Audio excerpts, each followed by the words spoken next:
Assalamualaikum warahmatullahi wabarakatuh. Bismillahirrahmanirrahim. Selamat siang. Perkenalkan, nama saya Arif Hidayat. Pada kesempatan kali ini saya akan membahas mengenai model pengembangan kurikulum Beckham. Nah, langsung saja. Model pengembangan kurikulum Beckham ini merupakan pengembangan kurikulum yang dikembangkan oleh George Beckham Alexander pada tahun 1981. Ia mendefinisikan kurikulum sebagai dokumen tertulis yang memuat rencana untuk pendidikan peserta didik selama belajar di sekolah. Pengembangan kurikulum merupakan bagian penting dalam program pendidikan. Kurikulum dan silabus perlu dijabarkan lebih lanjut agar dapat dioperasionalkan di sekolah dan di kelas. Menurut Beckham, model pengembangan kurikulum ini dikembangkan dengan 5 langkah dalam pengembangannya. Yang pertama, menentukan area atau tempat di mana kurikulum bisa dilaksanakan, bisa dilaksanakan dan dilakukan. Misalnya areanya di sekolah, di kelas, di wilayah kabupaten, provinsi, dan negara. Yang kedua, menentukan pihak-pihak yang akan terlibat dalam pengembangan kurikulum bersama dengan tugas yang akan dilakukannya, semisal guru dan lain sebagainya.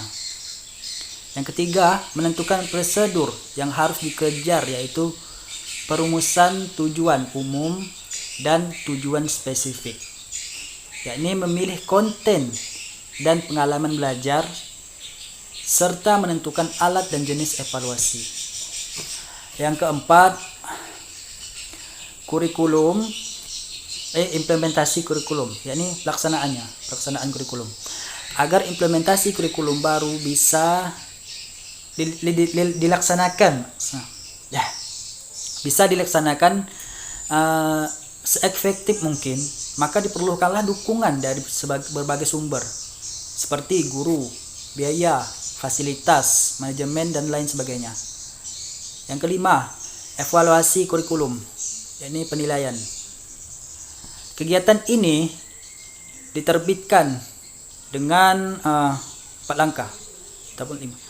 Yang pertama, diterbitkan oleh kurikulum di sekolah. Yang kedua, evaluasi desain kurikulum. Yang ketiga, manajemen kurikulum pendidikan Islam. Yang keempat, evaluasi prestasi siswa. Yang kelima, mengevaluasi sistem rekayasa kurikulum. Dalam menentukan kompetensi yang terlibat dalam pengembangan kurikulum, itu dibagi menjadi 4 kategori. Yang pertama, pendidikan. Yang pertama, pendidikan ataupun ahli kurikulum. Yang pertama, pendidikan ataupun ahli kurikulum di pusat pengembangan kurikulum dan ahli sains luar.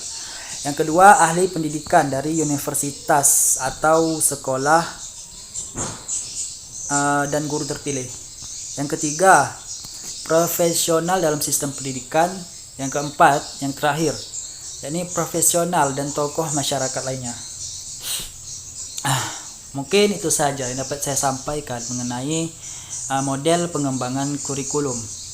Apabila ada kekurangan ataupun yang kurang paham, bisa ditanyakan di WAG.